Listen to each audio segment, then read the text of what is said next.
GKS educational spiritual videos నుంచి వస్తున్నటువంటి ముఖ్యమైనటువంటి విషయము, భగవద్గీతలో అనేకమైనటువంటి జీవన సత్యాలు, అనేకమైనటువంటి మానవ ధర్మాలు ఇమిడి ఉన్నాయి. భగవద్గీతను అంతా కూడా మనము సంగ్రహంగా తెలుసుకోకపోయినా అందులో కొన్ని శ్లోకాల యొక్క అర్థాన్ని తెలుసుకోవడం వల్ల మన జీవితంలో గొప్ప మార్పును మనము స్వాగతించవచ్చు.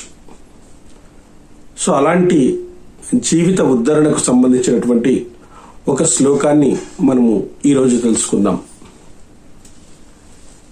ఎందుకంటే అది ఉపనిషత్తుల యొక్క సారం, అన్ని గ్రంథాల యొక్క సారము 4వ అధ్యాయంలోని జ్ఞానయోగంలో 40వ శ్లోకము మనకు ఖచ్చితంగా మనము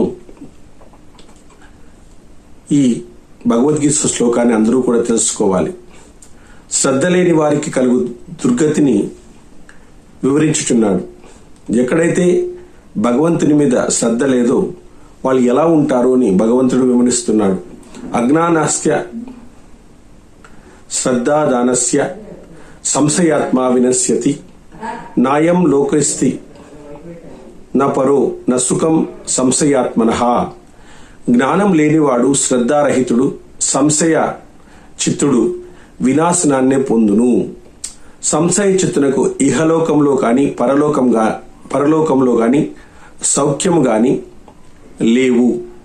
గురువు వాక్యం నందు, శాస్త్ర వాక్యం నందు, పరమార్థ సత్యం నందు విశ్వాసం కలవాడు జ్ఞానప్రాప్తి చేత పరమ శాంతిని పొందునని మనకు ఈ శ్లోకం తెలియజేస్తుంది. అట్టి శ్రద్ధ లేని వాడై జ్ఞానహీనుడై సంసార కూపమున పడి నశించునని ఈ శ్లోకము తెలియజేస్తున్నది. ఈ శ్లోకంలో 1 అజ్ఞాని, 2 శ్రద్ధ లేనివాడు, 3 సంశయసిద్ధుడు అను ఈ 3ను కడతేరని వినాశనాన్నే పొందుతారని చెప్పబడింది. ఇందులో అజ్ఞాని పరమార్థ విషయాలను తెలియక తెలుసుకొనుటకైనాను యత్నింపక దృశ్యమునే సత్యమని నమ్మి జనన మరణాలకు పాల్పడి నశిస్తూ ఉంటాడు. శ్రద్ధ లేనివాడు శాస్త్రాదుల యందు అవిశ్వాసం కలిగి వాని యందు ప్రవర్తించక తత్ఫలితంగా ధర్మచ్యుతుడై నశిస్తుంటాడు. ఇక 3వ వాడైనటువంటి సంశయసిద్ధుడు ప్రతిదాన్ని సంశయించుచు కింకర్తవ్య విమూఢుడై పరమార్థ సాధన చేయక ఊరక ఉండి నశిస్తాడు.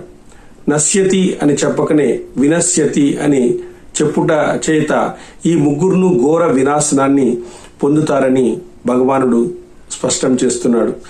ఈ ప్రకారంగా పై 3 గురించి చెప్పి మరలా 2వ పదంలో సంశయాత్మకం గురించి ప్రస్తావించినాడు.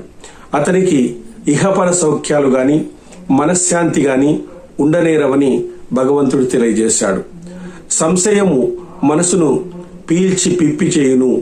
కావున ముముక్షువు శాస్త్ర గురు వాక్యములందు విశ్వాసము శ్రద్ధ కలిగి సంశయాలను ప్రారద్రోలి ఆధ్యాత్మ పదంలో పురోగమించవలెను.